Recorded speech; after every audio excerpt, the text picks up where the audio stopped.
こを見るとセタカムイの岩が本当に誰かが待ってるかのような、伝説ではダルマキっていう漁師だったんですけども、こうして見るとトンネルの中に消えた中で命を落とした若者たち20名の方々のことを待ってるかのような、そんな遺族の気持ちを表しているような気がしますね。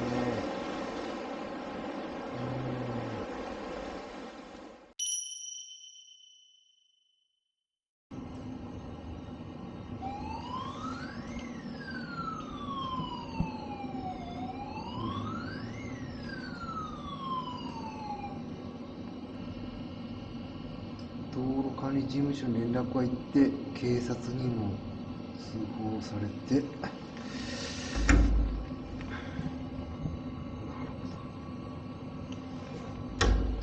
消防にも行くと。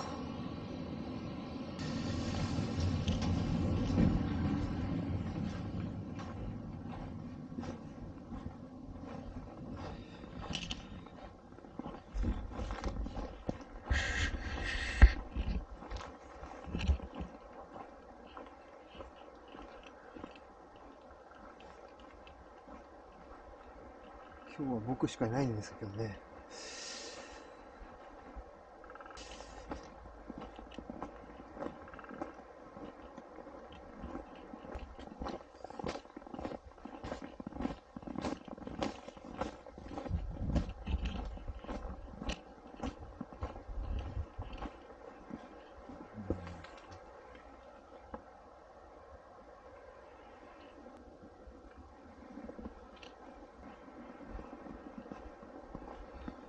冬はね、お線香は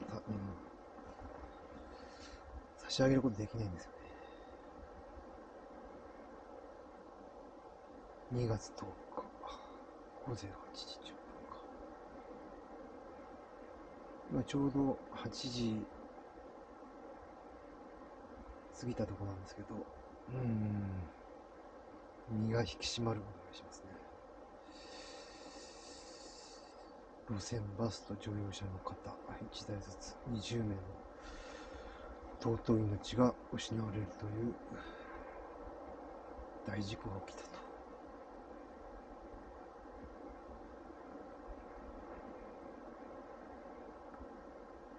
210の書いてるんですね。